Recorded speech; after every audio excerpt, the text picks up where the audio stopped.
السلام علیکم میرے پیارے ریڈرز، امید کرتی ہوں آپ سب ٹھیک ٹھاک اور خیر و عافیت سے ہوں گے۔ میں اپنے چہرے پر آنے والے پسینے کو صاف کرنے لگی۔ وہ کہنے لگا، جانتی ہوئی انگوٹھی مجھے کہاں سے ملی؟ میں نے کہا، میں نہیں جانتی، میں نے نظریں چرائیں تمہیں۔ سینے میں دل بڑی زور زور سے دھڑک رہا تھا۔ وہ کہنے لگا، داؤد کے کمرے سے؟ یہ سن کر میری جان نکلی تھی۔ وہ کہنے لگا، میں اس کے گھر گیا تھا، وہ مجھے کمرے میں بٹھا کر چائے بنانے چلا گیا۔ تبھی میری نظر کمرے کے کونے میں گری انگوٹھی پر پڑی۔ جب میں نے وہ انگوٹھی اٹھائی تو تمہاری تھی۔ یہ کہنے کے بعد جبران نے گہری سانس لی۔ وہ کہنے لگا، ہانیہ، میں تب سے بہت بڑی الجھن کا شکار ہوں، بہت پریشان ہوں، اس لیے سچ جاننا چاہتا ہوں، تمہاری انگوٹھی داؤد کے کمرے میں کیسے جا سکتی ہے؟ جبران کی باتیں میرے لیے کسی اذیت سے کم نہ تھیں۔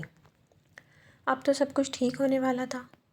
داؤد بھی مجھے طلاق دینے کو تیار تھا۔ میں نے کہا، ایکچولی کل میری گاڑی مین روڈ پر خراب ہو گئی تھی، میں واپسی کے لیے رکشہ ٹیکسی دیکھ رہی تھی، تبھی داؤد کی گاڑی مجھے دیکھ کر رک گئی۔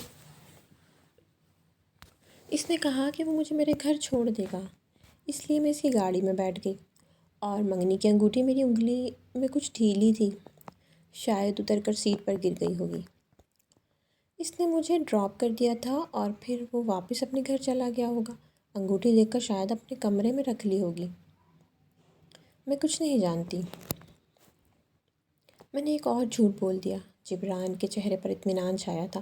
وہ کہنے لگا، ہاں ایسا ہی ہوا ہوگا۔ پھر وہ کہنے لگا، ہانیہ، میرا کبھی بھی پہلی نظر کی محبت پر یقین نہیں تھا، لیکن یہ سچ ہے کہ پہلی نظر میں ہی تم میرے دل میں جا بسی تھی۔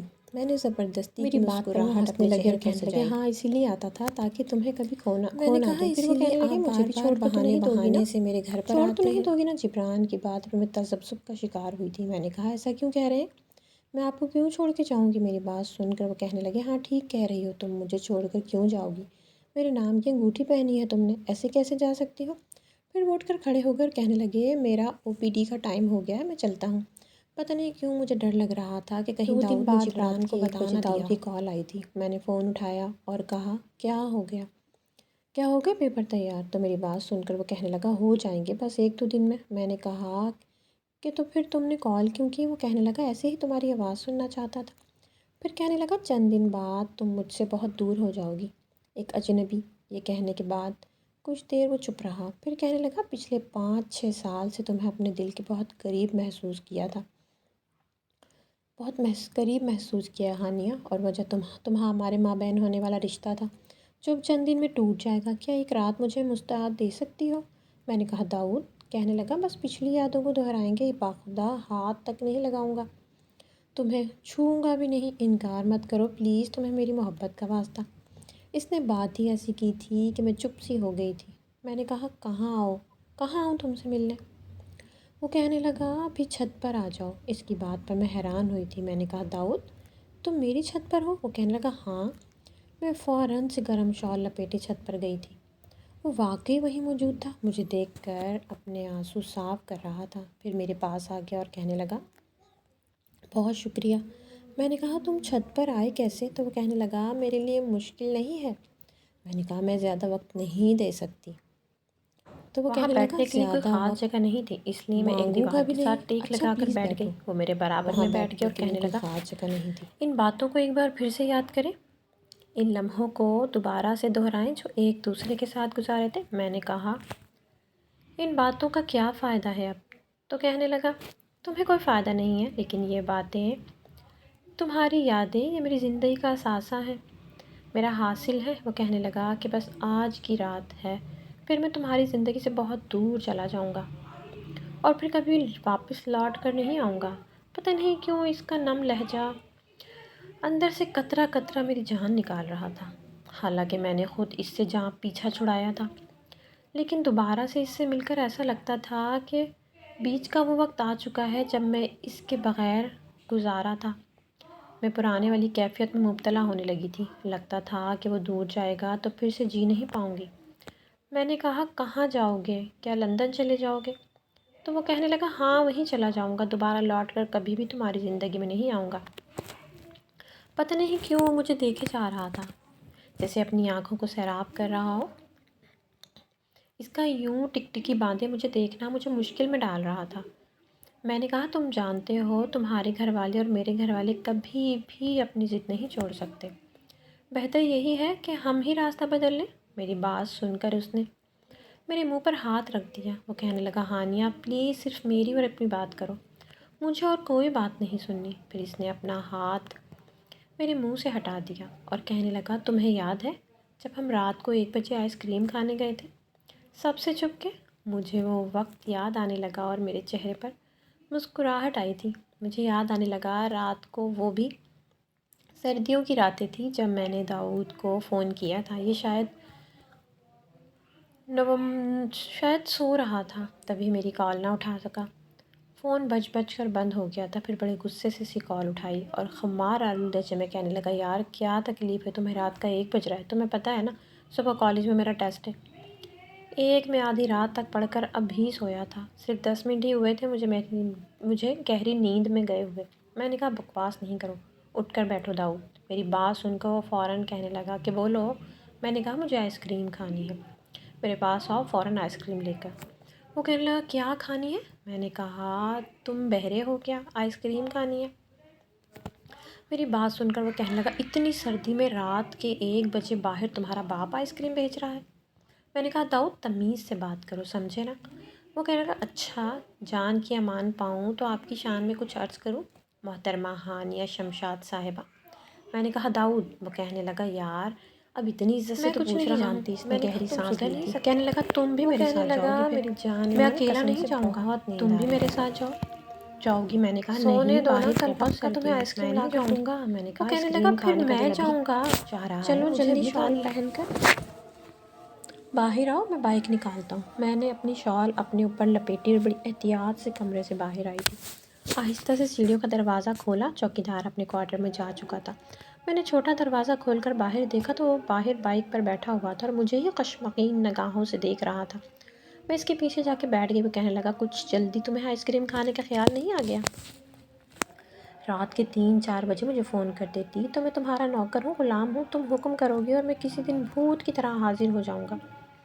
میں نے کہا تم نے اتنی ہی تانے دینے تھے نا تو نہیں کھانی مجھے آئس کریم۔ وہ مجھے آئس کریم پارلر لے کر گیا جو کہ بس بند ہی ہونے والا تھا۔ جلدی سے ہم نے کون آئس کریم لی۔ اس نے 2 آئس کریم لی تھی اور دونوں ہی مجھے پکڑا دی۔ پھر کہنے لگا بائک پہ بیٹھو۔ وہ آئس کریم پارلر ہمارے گھر سے بس 10 سے 15 منٹ کی مسافت پر تھا۔ جب ہم واپس اپنی گلی میں گئے تو کہنے لگا لاؤ میری آئس کریم دو۔ میں نے کہا کیوں دوں؟ تم نے تو ویسے آئس کریم کھانی نہیں تھی۔ میں یہ دونوں خود کھاؤں گی۔ میں نے دونوں آئس کریم کھانی شروع کر دی تو وہ کہنے لگا ہانیہ کتنی بری بات ہے، ایک تو تمہاری خاطر میں اپنی نیند خراب کر کے آیا ہوں جو کہ میں کسی کی خاطر نہیں کرتا، اور پھر اوپر سے تم مجھے آئس کریم بھی نہیں دے رہی ہو۔ شرافت سے میری آئس کریم مجھے دو۔ میں نے کہا اب تو میری جھوٹی ہو گئی ہے، اب تم ویسے بھی نہیں کھا سکتے۔ میں بڑے مزے سے اس کے بائک کے پاس کھڑی دونوں کون ہاتھ میں پکڑے کبھی ایک سے آئس کریم کھاتی تھی تو کبھی دوسری کون سے۔ وہ کہنے لگا تمہیں کیا وہ مجھے لگتا ہے میں غصے سے تمہارا دیکھ دوٹھا رہا نہیں تھا، کھا پھر میرا سکتا؟ ہاتھ پکڑ کر وہ آئس مزے سے آئس میرے کریم ہاتھ سے کھاتے کھانے ہوئے لگا۔ پوچھ رہا تھا۔ میں نے کہا تم کسی کا جھوٹا نہیں کھاتے، مجھے پتہ ہے۔ میں نے اس کی کھائی ہوئی آئس کریم اسے پھر پکڑا دی تو وہ کہنے لگا تم کسی نہیں ہو، میرے لیے بہت خاص ہو، ورنہ اپنی نیند خراب کر کے میں رات کے اس پہر آئس کریم پارلر لے کر نہیں جاتا۔ یہ سچ تھا، مجھے نہیں یاد کہ میں نے داؤد سے کچھ کہا اور اس نے انکار کیا ہو۔ ہاں یہ ضرور تھا کہ وہ میرا کام مجھے بہت تنگ کر کے کرتا تھا، لیکن کر دیتا تھا۔ اس وقت وہ چھت پر بیٹھا مجھے اس رات کا ایک ایک لمحہ بتا رہا تھا۔ میری آنکھوں سے آنسو بہہ رہے تھے۔ وہ کہنے لگا ہانیہ۔ میں نے کہا تو وہ کہنے لگا مجھے یاد تو کیا کرو گی نا؟ میں نے نظریں چرائی تھیں، اسے میں بھول ہی نہیں سکتی تھی۔ میں نے کہا پتہ نہیں۔ تو وہ کہنے لگا کبھی کبھی تو یاد کرو گی پلیز ہانیہ، مجھے بھولنا نہیں۔ پتہ نہیں کیوں اس کی سانس پھول رہا تھا۔ وہ میرے برابر میں بیٹھا تھا اور اس کی سانسوں کی آواز سن کر میں نے اس کی وہ طرف مجھے ہی دیکھا دیکھے جا رہا تھا۔ تو اس میں نے کہا سردی میں بھی داؤد تم اس ٹھیک کے تو ہو؟ چہرے پر مجھے اسے پسینہ آ دیکھ رہا کر یہ تھا۔ لگ رہا تھا جیسے وہ کسی ضبط سے گزر رہا ہو۔ میرا دل یک بارگی سے دھڑکا تھا۔ جو خیال میرے دل میں ابھرا تھا اسے سوچ کر ہی میری جان نکل گئی تھی۔ میں فوراً سے اس کی طرف مڑی تھی۔ میں نے کہا تمہیں کیا ہو رہا ہے داؤد؟ لیکن تب تک وہ اپنا سر میرے کندھے پہ گرا چکا تھا اور اپنی آنکھیں بند کر چکا تھا۔ وہ میرا ہاتھ پکڑ کے کہنے لگا بہت مشکل تھا یار، تمہیں طلاق نہیں دے سکتا تھا اس لیے میں نے۔ وہ دھیرے دھیرے بول رہا تھا، اس کا سانس بہت زیادہ پھول رہا تھا۔ میری جان نکل گئی۔ میں نے کہا داؤد یہ کیا کیا تم نے؟ جیسے ہی میں نے اس کے سر کو اپنے کاندھے سے اٹھانا چاہا تو وہ تب تک میری گود میں سر رکھ چکا تھا۔ وہ کہنے لگا، میں چاہتا ہوں کہ تمہاری گود میں میری جان نکلے۔ اس کی بات نے میرے اندر سے میری روح کو کھینچا تھا۔ میں چلانے لگی، میں کہنے لگی کہ داؤد کیا ہوا ہے تمہیں؟ کیا کیا ہے تم نے؟ تو وہ کہنے لگا، میں نے سلیپنگ پلس کی پوری شیشی کھائی ہے، میں تمہیں طلاق نہیں دے سکتا تھا۔ یہ سن کر مجھے لگا میرے پاؤں سے کسی نے زمین کھینچ لی۔ مجھے کوئی پرواہ نہیں تھی۔ میں اس خاموشی میں رات کے اندھیرے میں چلا رہی تھی، رو رہی تھی اور داؤد داؤد پکار رہی تھی۔ وہ میری گود میں پاگل، بالکل بے سدھ ہو چکا تھا۔ میں نے جلدی سے موبائل پر جبران کو کال کی تھی، وہ شاید نیند میں تھا۔ مجھے روتے ہوئے سن کر وہ کہنے لگا، ہانیہ آر یو رائٹ؟ میں نے کہا کہ آپ جلدی سے میرے گھر آ جائیں۔ داؤد نے پتہ نہیں کیا کھا لیا ہے، جبران میں مر جاؤں گی اس کے بغیر، خدا کے لیے اسے بچا لے۔ میں بار بار داؤد کے چہرے کو اپنے ہاتھ سے تھپتھپا رہی تھی، لیکن وہ ہوش میں نہیں آ رہا تھا۔ میرے رونے اور چلانے سے میرے سب گھر والے چھت پر آ چکے تھے۔ وہ سب داؤد کو میری گود میں دیکھ کر سب پریشان ہوئے تھے اور حیران بھی تھے۔ میرے والد کہنے لگے، یہ یہاں؟ تو میں نے کہا، بابا دیکھیں نا، یہ مجھے چھوڑ کے جا رہا ہے، میں مر جاؤں گی اس کے بغیر، اس نے پتہ نہیں کیا کھا لیا ہے، خدا کے لیے اسے بچا لے۔ میرے چچا کہنے لگے، یہ یہاں آیا کیسے؟ پھر میرے والد نے کہا، راشد اس وقت ان باتوں کا وقت نہیں ہے، جلدی سے ایمبولینس بلاؤ، اگر اسے کچھ ہو گیا تو سارے کا سارا الزام ہم پر آئے گا۔ میرے چچا نے ایمبولینس کو کال کر دی، لیکن تب تک جبران آ چکا تھا۔ وہ کہنے لگا، یہ سب کیا ہو رہا ہے؟ میں نے کہا، پلیز اسے بچا لیں۔ جبران نے داؤد کو اپنی گود میں لیا تھا اور فٹافٹ سے نیچے اترنے لگا۔ تب تک ایمبولینس بھی آ چکی تھی، میں بھی ایمبولینس میں بیٹھ چکی تھی۔ جب تک ہاسپٹل پہنچے، جبران بھی اپنی گاڑی میں وہاں پہنچ چکا تھا۔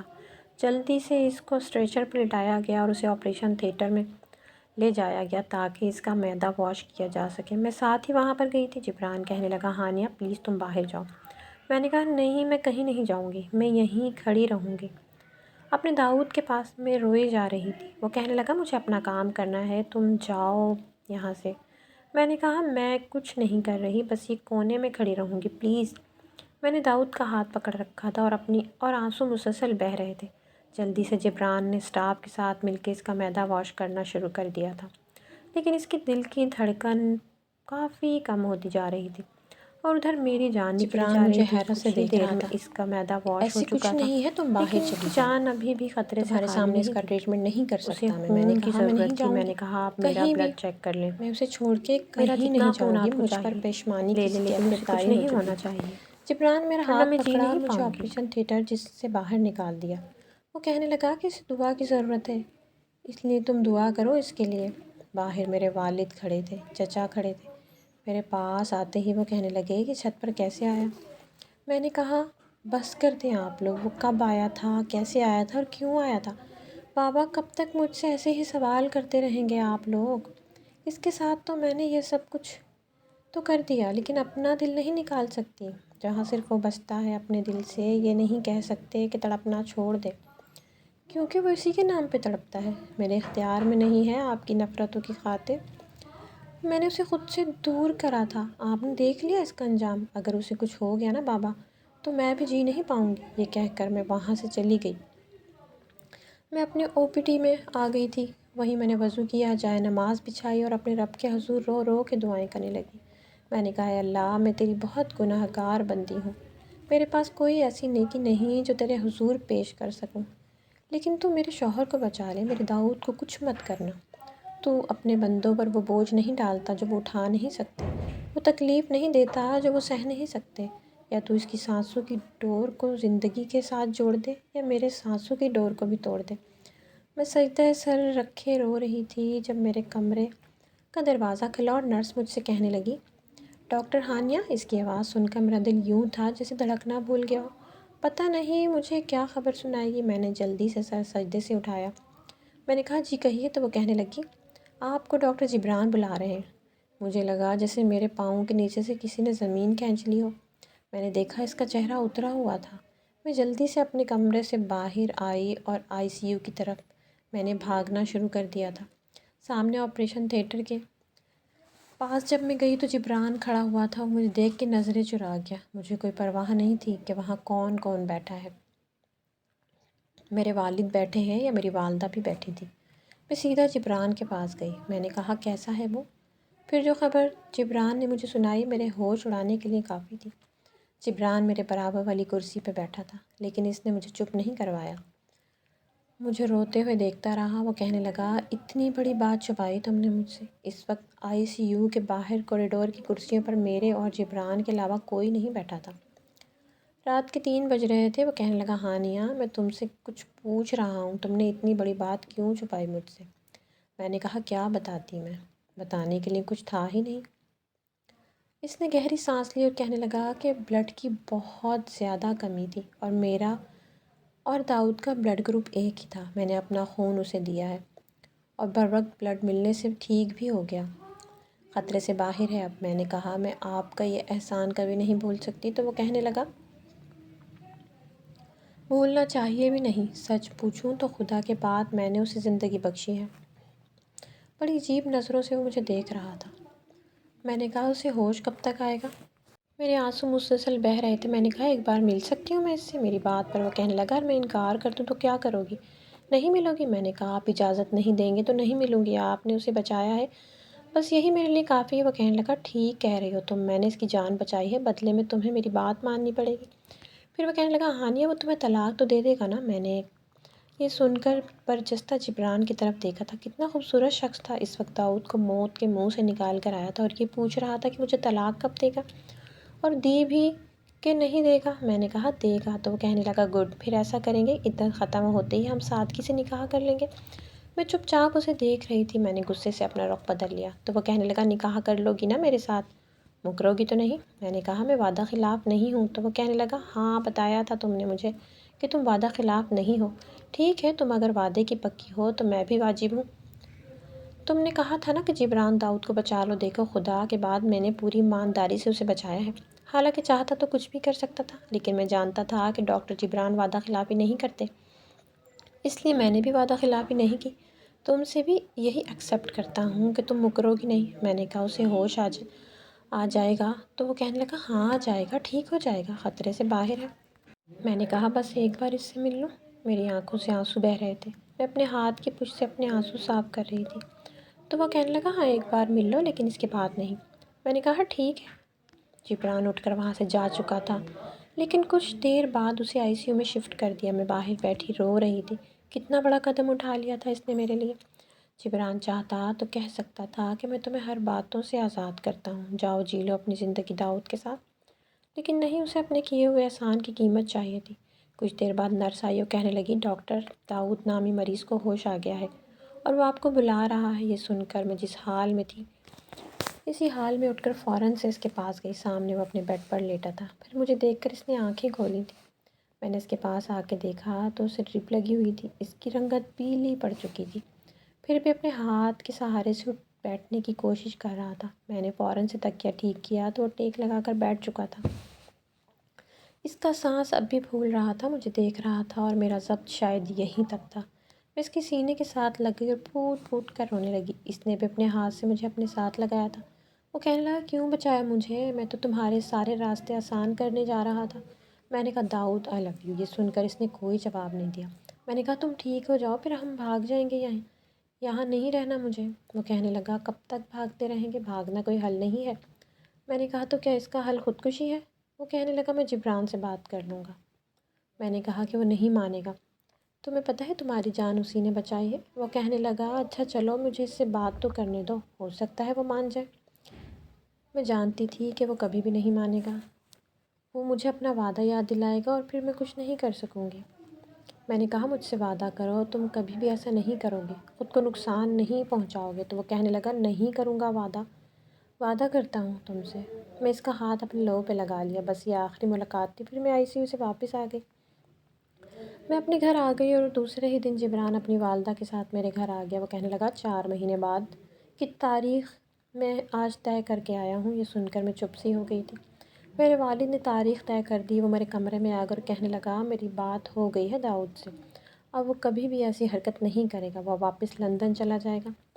میں نے اسے بہت سمجھایا ہے، وہ میری بات مان گیا ہے۔ میں جانتی تھی کہ اس کا دل ٹوٹ گیا ہے، محبت سے اعتبار بھی ٹوٹ گیا ہے۔ شاید دشمنی جیت جاتی ہے اور محبت ہمیشہ کے لیے ہار جاتی ہے۔ موت کے گھاٹ اتر جاتی ہے لیکن نفرتیں ختم نہیں ہوتی، پلتی ہی رہتی ہیں۔ اب سمجھ میں آ گیا تھا مجھے کہ نفرت کی جیت ہوئی ہے۔ وہ کہنے لگا، داؤد نے پیپرز پر سائن کر دیے ہیں، 4 ماہ بعد میں تم سے شادی کر لوں گا۔ یہ سن کر تو کچھ پل کے لیے مجھے لگا کہ میرا دل سینے میں تھم گیا، یعنی میرے ساتھ تعلق ٹوٹ چکا ہے۔ میں بالکل گمسم ہو چکی تھی۔ دوبارہ میں نے داؤد کو کال کرنے کی ہمت ہی نہیں ہوئی۔ وقت تیزی سے گزرنے لگا تھا، لیکن جیسے جیسے وقت گزر رہا تھا میرا دل بے چین ہونے لگا تھا۔ کل تک میرے دل میں جبران کے لیے عزت ضرور تھی، لیکن آج ختم ہو گئی تھی۔ مجھے پتہ نہیں تھا کہ وہ اتنا خود غرض نکلے گا۔ شادی کا دن بھی آ چکا تھا، لیکن میرے دل میں کوئی ارمان نہیں تھے۔ میں دلہن بنی ہوئی یوں بیٹھی تھی کہ جیسے کسی نے موت کی سزا سنا دی ہو۔ شادی کا سارا ارینجمنٹ ہمارے بنگلے کے باغیچے میں کیا گیا تھا۔ کچھ ہی دیر میں ڈھول بجنے کی آوازیں آنے لگیں۔ میرا دل کسی نے مٹھی میں لے کر دبوچا تھا۔ فائزہ اور رمشا کی شادی ہو چکی تھی اور میری دوستی کزنس کے ساتھ کمرے میں آئیں اور کہنے لگیں، تمہاری بارات آ گئی، چلو آؤں تمہیں تمہارے دولہا کے حوالے کریں۔ میں بڑی خاموشی سے نظر جھکائے باہر گئی تھی۔ ایک نظر بھی میں نے جبران کی طرف نہیں ڈالی۔ میں اسٹیج پر اپنی بہنوں کے ہمراہ پہنچی تھی۔ پھر انہوں نے مجھے جبران کے ساتھ بٹھا دیا، لیکن ابھی تک ہمارا نکاح نہیں ہوا تھا۔ پتہ نہیں نکاح ہوا کیوں نہیں آیا تھا۔ میری اتنی ہمت نہیں ہو رہی تھی کہ اپنے برابر بیٹھے جبران کی طرف دیکھتی۔ پہلے تو نکاح ہوتا ہے، پھر ہی لڑکی کو اس کے دولہا کے ساتھ بٹھایا جاتا ہے۔ لیکن میرے ہوش اس وقت اڑے تھے جب کسی نے فلاور بوکے میری طرف بڑھایا۔ بہت بہت مبارک ہو تم دونوں کو، مسٹر اینڈ مسز داؤد۔ اس کی آواز سن کر جب میں نے برجستہ اوپر دیکھا تو سامنے فلاور پکڑے کھڑے جبران کھڑا مسکرا رہا تھا۔ میں نے اپنے برابر میں بیٹھے شخص کو دیکھا تو داؤد میرے برابر میں بیٹھا مسکرا رہا تھا۔ اپنی ایک آنکھ ونک کر کے کہنے لگا، کیسا لگا سرپرائز؟ میں کبھی حیرت سے اسے دیکھنے لگتی تو کبھی جبران کو، جو اب میرے برابر میں رکھے صوفے پہ بیٹھ چکا تھا۔ وہ کہنے لگا، یہ سب داؤد کا پلان تھا، ورنہ میں کہہ چکا تھا ہانیہ کو سب کچھ بتا دیتے ہیں، لیکن اس نے ہی منع کر دیا تھا۔ جبران مجھ سے کہنے لگا، میں اب بھی سمجھ نہیں پائی تھی۔ جبران کہنے لگا، اتنی حیران ہونے کی ضرورت نہیں ہے، میں تمہیں اتنا مطلب پرست لگتا ہوں کہ تم داؤد سے اتنی محبت کرتی ہوگی، اس کے ساتھ نکاح کے بندھن میں بندھ چکی ہوگی اور میں تم دونوں کو جدا کر دوں گا؟ نہیں ہانیہ، بس مجھے دکھ اس بات کا تھا کہ تم نے مجھ سے یہ سب کچھ چھپایا، اور حیرت اس بات کی بھی تھی کہ تم اپنا وعدہ نبھانے کے لیے بھی تیار تھی، جو نکاح کے بعد بے معنی ہو جاتا ہے۔ اصل وعدہ تو تمہارا داؤد کے ساتھ تھا، جو نکاح کے بعد تم دونوں کے بیچ میں ہو چکا تھا۔ تمہارے جذبے کے بعد جب میں داؤد سے ملنے گیا، تمہارے جانے کے بعد جب میں داؤد سے ملنے گیا اور میں نے اسے کہا کہ میں تم لوگوں کے بیچ میں نہیں آؤں گا، تمہارے والد کو، تمہارے گھر والوں کو میں نے سمجھایا بھی کہ کیوں اپنی دشمنی کے چکر میں اپنی اولاد کی خوشیوں کے دشمن بن گئے ہیں۔ داؤد مجھ سے زیادہ اچھا ہے، اور سب سے بڑی بات یہ کہ آپ کی بیٹی کی محبت ہے۔ خدا کے لیے بچوں سے ایسی آزمائشیں مت لیں جو وہ دے نہیں سکتے۔ داؤد کامیاب بزنس مین ہے، اور اس نے اپنی زندگی کو اپنی بیوی کے لیے بنایا، برباد نہیں کیا۔ اس کے ساتھ خوش رہ سکتی ہے، فائنینشلی طور پر بھی، اور ویسے بھی بہت کچھ وقت لگا تھا، لیکن تمہارے گھر والے مان گئے۔ لیکن داؤد کا کہنا تھا کہ تمہیں کچھ بھی نہ بتایا جائے۔ باخدا میں نے بہت بار اسے کہا کہ یار بتا دو اسے، 4 مہینے کیوں اس کی جان سولی پہ لٹکانا چاہتے ہو؟ لیکن اس نے کہا کہ یہ میرا اور اس کا مسئلہ ہے، تم دوستی نبھاؤ، اس لیے میں نے یہ کہہ کر جبران مسکرانے لگا۔ وہ کہنے لگا، خوش رہو، آباد رہو، میری دعا ہے۔ مجھے غصہ اب داؤد پر آنے لگا تھا۔ پچھلے 4 مہینے میں نے کسی اذیت سے کم نہیں گزارے تھے۔ کچھ ہی دیر میں داؤد کی والدہ اور والد بھی آ گئے۔ اس کی والدہ میرے برابر میں بیٹھ گئی، اور اب جبران اٹھ کر جا چکا تھا۔ وہ کہنے لگی، کتنی منتیں کی میں نے جبران کی کہ مجھے ہانیہ سے بات کرنے دو، اس کی شاپنگ کرنے دو، لیکن اس نے میری ایک نہیں سنی۔ اور جانتی ہو 2 گھنٹے بعد ہماری کراچی کی فلائٹ ہے، اس لیے باقی کی باتیں میں گھر جا کر ہی کر سکتی ہوں۔ باقی کا وقت بہت خاموشی سے گزرا، لیکن مجھے داؤد پر بھی غصہ آ رہا تھا، لیکن دل میں ایک اطمینان بھی تھا کہ شکر ہے ہمارے گھر والوں نے دشمنی کو مات تو دی۔ 1 گھنٹے بعد میری رخصتی کر دی گئی تھی۔ ہم سیدھا ایئرپورٹ گئے تھے۔ جہاز میں جان بوجھ کر داؤد کی والدہ کے پاس بیٹھ گئی، ان سے باتیں کرتی رہی۔ وہ بتانے لگیں، داؤد کے دوست جبران نے ہمیں کراچی بلایا تھا، یہاں آ کر ہمیں پتہ چلا کہ داؤد نے خودکشی کی کوشش کی، ہماری جان ہی نکل گئی تھی۔ تمہارے والدین سے ہم نے ہاتھ جوڑ کر معافی مانگی، جبران نے ہی ہماری صلح کروائی تھی۔ میرا دل تمہاری طرف سے، تمہارے گھر والوں کی طرف سے بالکل صاف ہو چکا ہے۔ بیٹا، تم اپنے دل میں کبھی بھی شک کوششوں میں جو کچھ ماضی میں ہو چکا ہے ہم نے اسے بھلا دیا ہے۔ قصور تمہارے چچا کا نہیں، میری نند کا بھی تھا۔ دونوں نے ہی غلطی کی تھی، اور جو غلطی میری نند نے کی تھی وہی غلطی داؤد کرنے چاہ رہا تھا۔ شکر تھا کہ اللہ نے میرے بیٹے کو زندگی بخش دی۔ اس کی آنکھوں میں آنسو تھے۔ وہ کہنے لگی، میں تو جبران کی بے حد شکر گزار ہوں۔ بہرحال ہم لوگ گھر پہنچے تو پورا گھر کسی دلہن کی طرح سجایا گیا تھا۔ مجھے یاد آنے لگا یہاں ہمارا بچپن گزرا تھا۔ داؤد میرا ہاتھ پکڑ کر مجھے اپنے کمرے تک لایا تھا۔ پورا کمرہ پھولوں سے سجا ہوا تھا۔ وہ کہنے لگا، کیسا لگ رہا ہے؟ لگ رہا ہے نا کوئی حسین خواب؟ میں نے اپنا ہاتھ چھڑوایا اور کہنے لگا، اب ہاتھ کیوں چھڑوا رہی ہو میں نے کہا، بہت برے ہو تمہیں اندازہ ہے 4 مہینے تم نے مجھے کس اذیت میں مبتلا رکھا ہے؟ کہنے لگا، 4 سال تم نے مجھے کس اذیت میں رکھا تھا؟ میں نے تو بس 4 مہینے رکھا ہے۔ میں نے کہا، تم مجھ سے بدلہ لوگے؟ کہنے لگا، پورا ابھی تو کئی سالوں کا، کئی مہینوں کا، بلکہ کئی گھنٹوں کا حساب رہتا ہے۔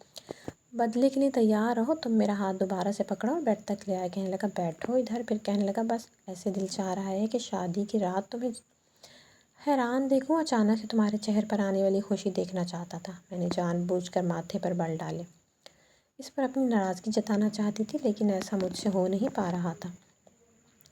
اس کی نظروں کی تپش اس وقت میرا دل دھڑکا رہی تھی، جو اس وقت مجھے بےتاب نظروں سے دیکھ رہا تھا۔ اس کی نظروں کی وارفتگی میرا چین چرا رہی تھی۔ میں نے کہا، داؤد پلیز مجھے یوں مت دیکھو۔ کہنے لگا، کیوں نہ دیکھوں؟ میری دلہن ہو اور اس وقت کتنی حسین لگ رہی ہو، میں تمہیں بتا نہیں سکتا۔ میں نے اس کا چہرہ اپنے ہاتھ سے دوسری جانب موڑ دیا۔ میں نے کہا، پلیز داؤد، تنگ نہیں کرو۔ اس نے میرا ہاتھ پکڑا اور رہنمائی کا کنگن پہنا دیا۔ کہنے لگا، آج تو بہت تنگ کروں گا تمہیں۔ 5 سالوں کا حساب ہے زوجہ محترمہ، اور داؤد کچھ بھی ادھار نہیں رکھتا۔ یہ کہتے ہوئے اس نے میرے ماتھے پر بوسہ دیا تھا۔ پھر اس کی باتیں، اس کی محبت، اس کا اظہار میرے لیے ایک حسین خواب کی حقیقت تھی۔ وہ رات میرے لیے ایک حسین رات تھی۔ صبح جب میری آنکھ کھلی تو وہ اب بھی بے خبر سو رہا تھا۔ اس کے چہرے کو بڑے غور سے دیکھنے لگی، جہاں اس وقت محبت کو پا لینے کی سرشاری تھی۔ شادی کے تیسرے دن ہم مری اسلام آباد چلے گئے تھے۔ وہ دن ہماری زندگی کے حسین ترین دن تھے، لیکن واپس آتے ہی داؤد کی وہی تنگ کرنے والی حرکتیں شروع ہو چکی تھیں۔ میں سوئی ہوتی تو میرے کان میں تنکا گھما کر مجھے جگا دیتا۔ میں ہڑبڑا کر اٹھ بیٹھتی۔ ان دنوں میں پریگننٹ تھی، اس لیے نیند بہت زیادہ آتی تھی، لیکن وہ باز ہی نہیں آتا تھا۔ کہنے لگا، یار تم ہر وقت گھوڑے گدھے بیچ کر سوئی رہتی ہو، اٹھو نا ہانی، آئس کریم کھانے چلتے ہیں۔ میں نے بند آنکھوں کو بمشکل کھولنے کی کوشش کی تھی۔ میں نے، داؤد مجھے بہت سخت نیند آ رہی ہے، مجھے پریشان مت کرو۔ وہ کہنے لگا، اٹھو، مجھے کچھ نہیں سننا۔ رات کے 2 بجے وہ مجھے زبردستی آئس کریم کھلانے لے کر گیا تھا۔ ایسا ہی تو تھا وہ اپنی منوانے والا، اور ایسا ہی مجھے اچھا بھی لگتا تھا۔ میں نے خدا کا شکر ادا کرتی ہوں کہ میرے گھر والوں نے دشمنی کو ختم کر کے ہمارے بارے میں سوچا تھا۔ پرانی دشمنی کے بارے میں نہیں، ورنہ اس دشمنی کی بھینٹ مرتے ہوئے عاشقوں کی داستانیں اب بھی تاریخ میں لکھی گئی ہیں۔ بہرحال آپ سے یہ کہنا ہے کہ ہر محبت مل نہیں جاتی، اس لیے ایسا قدم سوچ کر اٹھائیے گا۔ کہانی کے بارے میں اپنی رائے ضرور دیا کرے، کیونکہ آخری ایپیسوڈ کا انتظار سب کو ہوتا ہے، لیکن آخری ایپیسوڈ پر کمنٹ اتنے کم ہوتے ہیں۔ تو میرے پیارے ریڈرز، امید کرتی ہوں کہ کہانی اچھی لگی ہوگی۔ اگر کہانی اچھی لگی تو کمنٹ باکس میں اپنی قیمتی رائے کا اظہار ضرور کیجیے گا۔